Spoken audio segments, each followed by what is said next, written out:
Hello, I'm John Mamias, Executive Producer at CD Projekt Red, and welcome back to our continued development diary series on The Witcher 2, Assassins of Kings, and now the Enhanced Edition.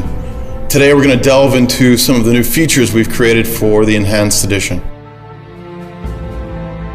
To allay some of the story complexity, we've created some new cinematic sequences and spread them throughout the game. Our partner, Plattige Image, will first talk about the new intro that we've created, and after that, our cinematics and art producer will talk about more of the cinematic sequences in the game. Just after finishing The Witcher 1, CD Projekt came to us with the idea of the intro for The Witcher 2, and it was quite a long time ago. It was like 3 years ago, and Witcher 2 wasn't even there. It was just an idea. The intro fills in an important piece of the backstory. Those who've played The Witcher 2 might remember that King Demavend's death at the hand of an assassin is something of a known fact at or near the beginning of the game. The intro shows exactly how that happened, and it shows it in spectacular fashion. From the very, very early stages, we knew what will happen in the intro.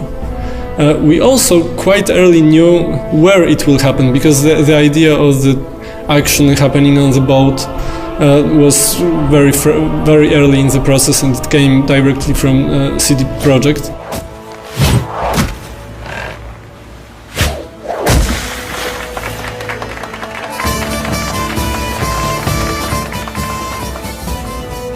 One of the very early ideas was that who is the assassin is using a hornet nest to start a chaos on the boat, and he's using this chaos to kill the king and escape from the boat.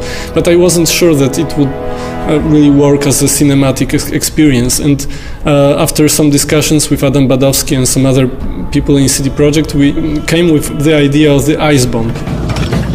At the beginning we see the ship, the party, the jesters fooling around, then there's a freezing of the ship and the havoc that the assassin creates among the crew members. We wanted this final moment, crowning the whole action, to be really brutal, raw and ugly. I've realized that it will be so much more interesting and there will be so much more tension if we actually make the assassination during the collapsing of the ship.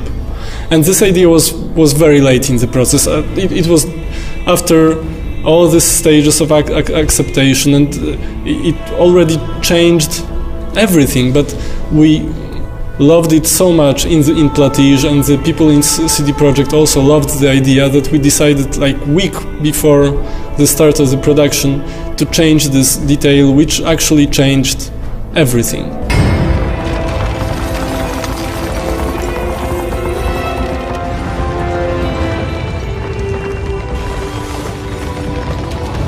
You see individual steps, muscle movements, slashes, and twinkles in the eye that express ferocity or fear. And they're all important. They all bring in a mountain of meaning.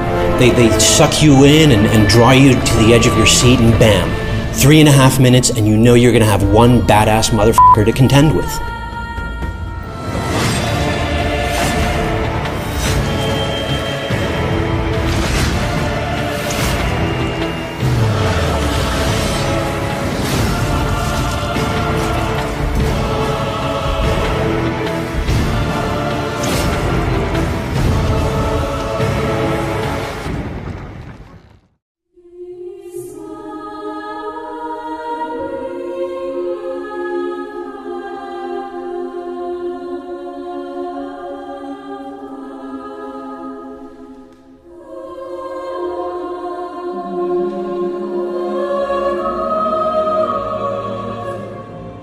Besides the CG intro, we prepared a lot of new other video sequences. One of them are the loading movies. They were constructed to summarize what happened in the previous act and create a smooth transition to the next one. Grabbing Geralt, I embarked on a voyage upriver, deeper into the Pontar Valley. We also added 11 new cutscenes, all placed in the various places of the game. I can tell that 3 of them are showing what's going on in Locthwain when Geralt is busy with the dragon. And the rest of them are connected with the new content of the game. Another type of video sequences that we prepared for the Enhanced Edition are the final boards. These are the short movies that are combined at the end of the game into one big movie that summarizes what happened in the game. Depending on the player choices, you can end up with 12 versions of those movies.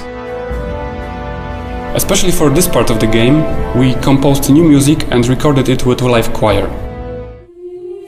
The Witcher had traveled far and wide in search of the Kingslayers. Along the way, he had met both the righteous and scoundrels, Bernard Laredo amongst the latter. Additionally, we've prepared a completely new outro for the game.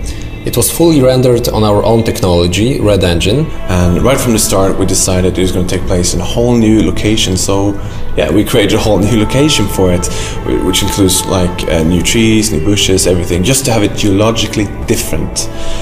We also wanted to create this perfect view, and I think we achieved it is with this bridge that goes across a river. There's a forest on each side of the river. There's a mountain far off in the distance. It looks absolutely stunning, and I hope you guys will like it. So we've only just scratched the surface of the new content we're adding to Witcher 2 Assassins of Kings Enhanced Edition. Stay tuned for the next Dev Dive, where we talk about the new gameplay mechanics, as well as the new quests and the new characters.